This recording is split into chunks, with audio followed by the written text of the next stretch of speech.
नमस्ते सारस्वती देवी गौरवाणी प्रचारणे निर्विशेष शून्यवादी पाश्चात्य हरे कृष्णा कृष्णा कृष्णा हरे हरे हरे राम राम राम हरे हरे हरे कृष्णा। तो आप सभी भक्तों का आज की कक्षा में स्वागत है।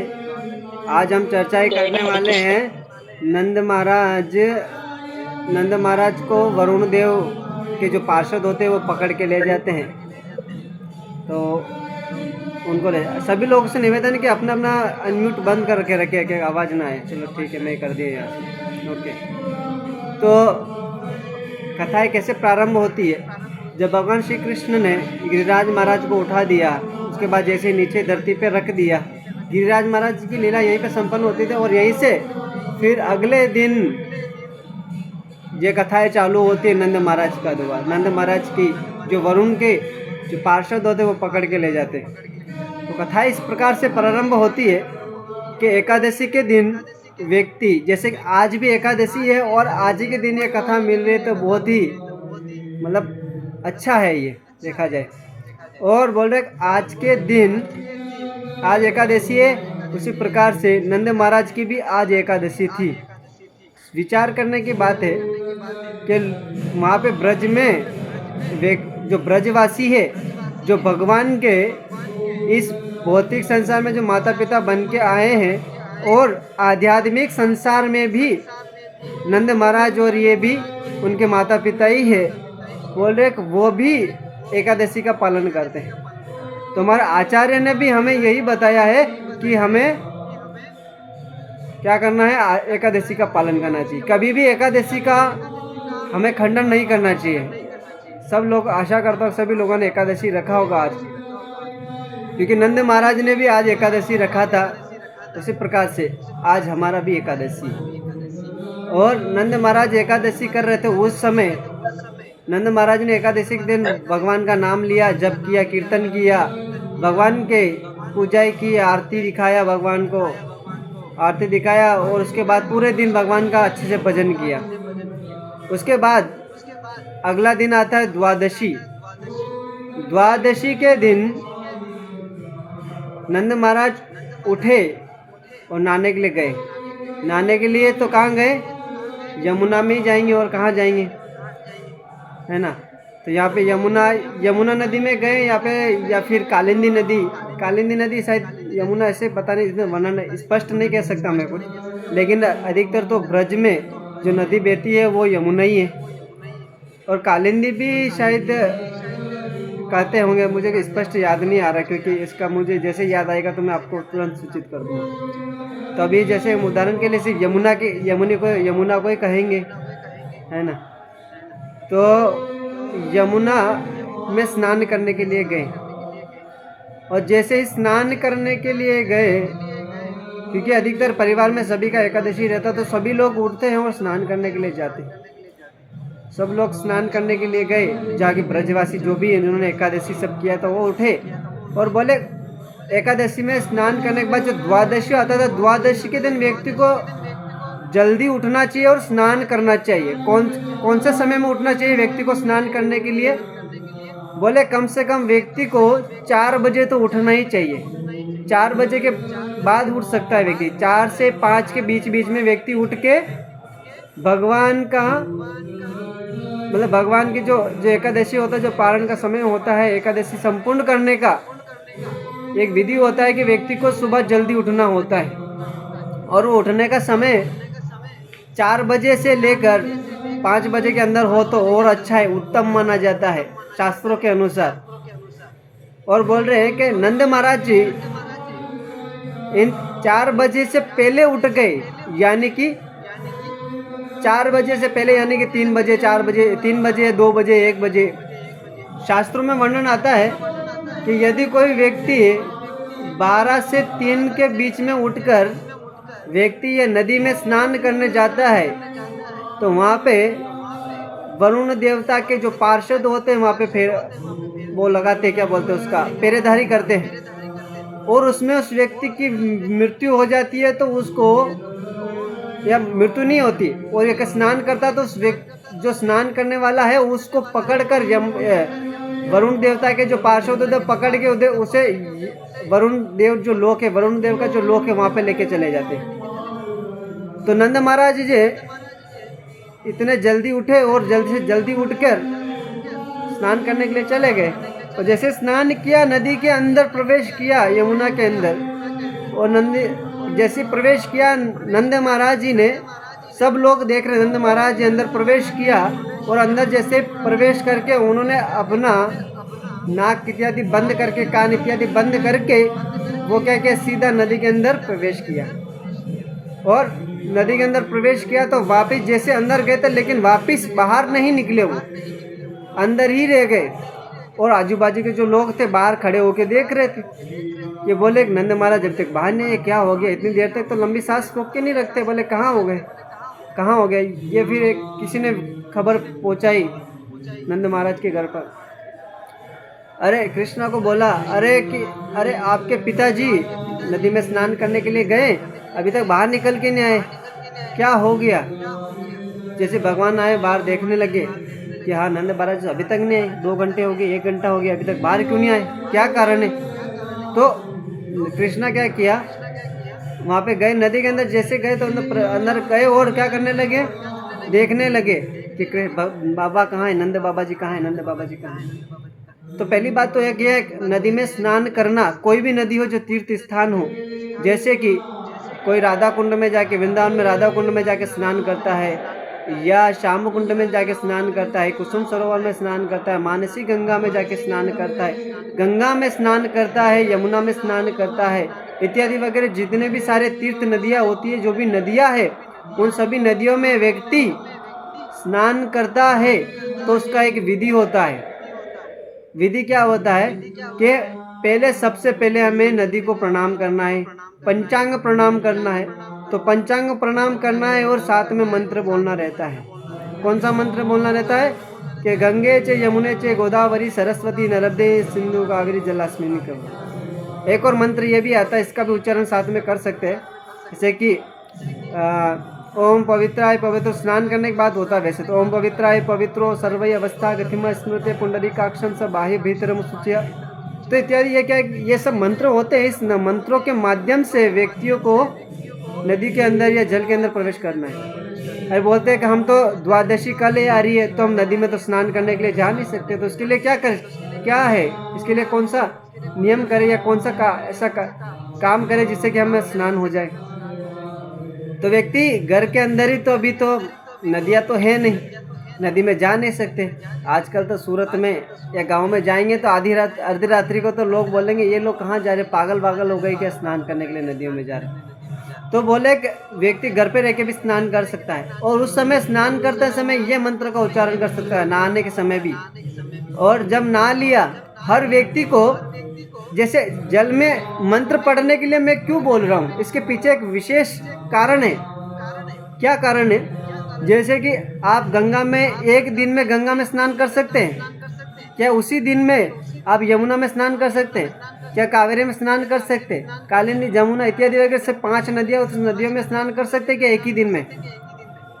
तो एक व्यक्ति के लिए देखा जाए तो संभव नहीं है, आपके लिए भी, मेरे लिए भी नहीं। लेकिन शास्त्रों में इसकी बातें बताए, इसका निवारण बताया हुआ है। बोले कि घर में रह के व्यक्ति इन 5 नदियों का आह्वान कर देता है। कौन सा, गंगे चे यमुने चे गोदावरी सरस्वती नर्मदे सिंधु कावेरी, 7 नदियों का आह्वान करवा देता है। कितनी नदियों का, 7 नदियों का आह्वान कर देता है। और वो 7 नदियों का जल जब उस व्यक्ति के सिर पर होकर पूरा शरीर को शुद्धि बना देता है तो उस व्यक्ति का शरीर शुद्ध हो जाता है। आपने एक ही दिन में, एक ही समय में, बिना समय वेस्ट गवाए, आपने एक ही दिन में 7 नदियों के अंदर स्नान कर लिया। भारत की जो बहुत ही विख्यात नदियां है, बोलते हैं गंगा में स्नान करने से व्यक्ति का पाप धुल जाता है। तो आप तो ये इस एकादशी के दिन, द्वादशी के दिन स्नान करते हैं, तो आपको क्या करेंगे कि आपका भी पाप धुल जाएगा। वैसे एकादशी सामर्थ्य है सभी पापों का धुलने के लिए। तो ये एक विधि होता है घर के अंदर। और जैसे स्नान कर लिया, कई बार स्नान कर लिया तो स्नान करने के बाद कपड़े अपड़े पहनने से पहले गमछा लपेट रखे। जब पुरुष हो तो गमछा लपेटता, स्त्री रहते कोई अच्छा वस्त्र पहन लेते।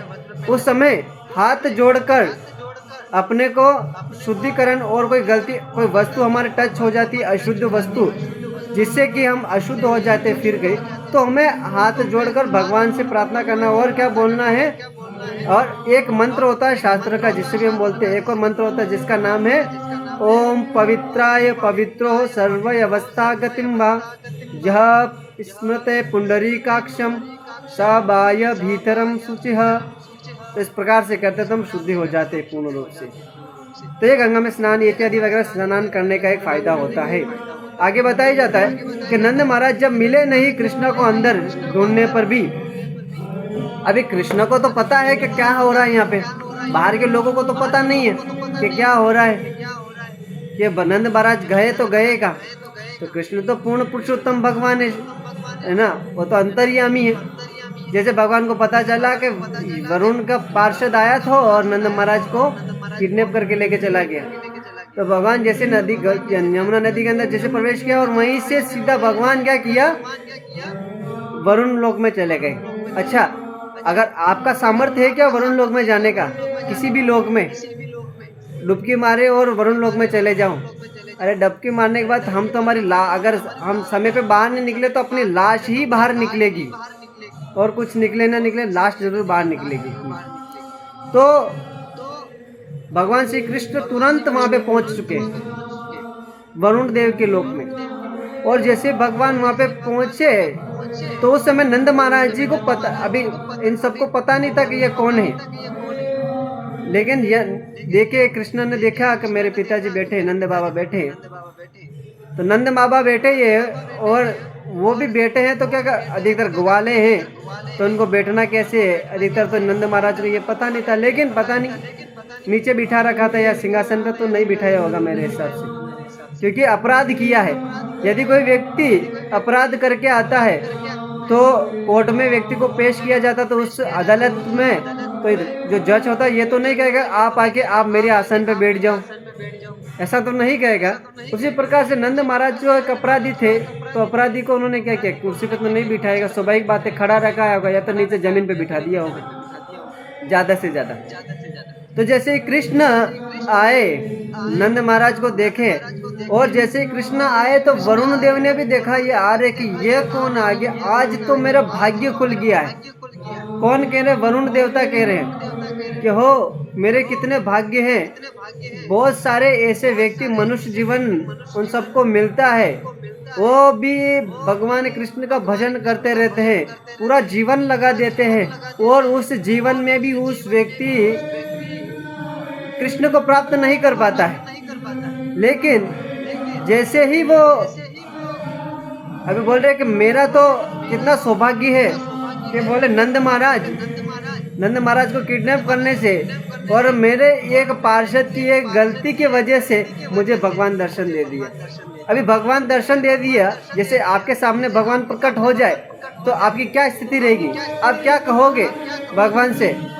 और जैसे अभी देखा जाए हमारे सामने भगवान प्रकट हो जाए तो स्वाभाविक बात है कि हमारी भौतिक जो बुद्धि है वो हम भगवान से क्या करेंगे, हाथ जोड़ के खड़े हो जाएंगे और भगवान बोलेंगे भाई साहब क्या दिक्कत है, क्या चाहिए आपको, मेरे पिताजी को क्यों किडनैप किए, कितना पैसा चाहिए मुझे मेरे पिताजी को छोड़ने के लिए। तो हम तुरंत मांगने लगेंगे भगवान से, भगवान मैं इस पृथ्वी का, इस धरती का सबसे बड़ा व्यक्ति बन जाऊं, सबसे ज़्यादा मेरे पास पैसा आए, सबसे ज़्यादा मैं धनवान हूँ, मैं दिखने में सुंदर हूँ और मेरा हर जगह बोलबाला रहे, धन संपत्ति आता रहे।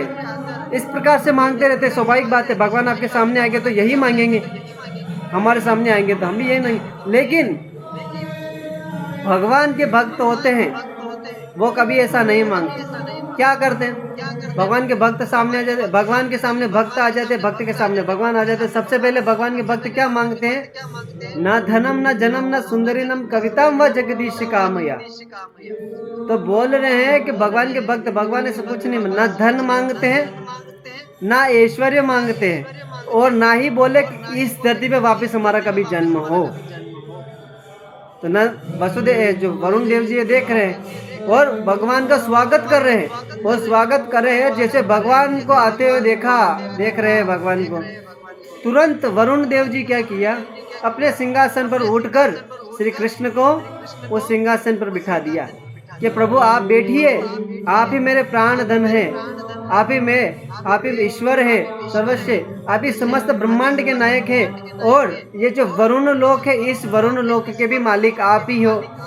और मैं तो सिर्फ यहाँ आपकी एक नौकरी कर रहा, पोस्ट संभाल रहा हूँ, लेकिन आप ही वरुण हैं। जैसे गिरिराज महाराज जी को धारण किया था भगवान ने, तो इंद्र आया था, तो इंद्र भी यही प्रार्थना कर रहा था भगवान से कि प्रभु वास्तविक में देखा जाए तो इंद्र भी आप ही हो, ब्रह्मा भी आप ही हो, शिव भी आप ही हो, सूर्य भी आप ही हो, सब कुछ आप ही हो, लेकिन हम तो सिर्फ आपका एक पोस्ट कर रहे हैं। जैसे कि एक गाड़ी होता है, उस गाड़ी को चलाने के लिए एक व्यक्ति होता है, गाड़ी तो अपने आप चलेगा नहीं। उसी प्रकार से सारा ब्रह्मांड चल रहा है, ये कोई अपने आप तो नहीं चलता है, लेकिन किसी व्यक्ति को रखा होता है ना कि ये मशीन को चलाना है आपको।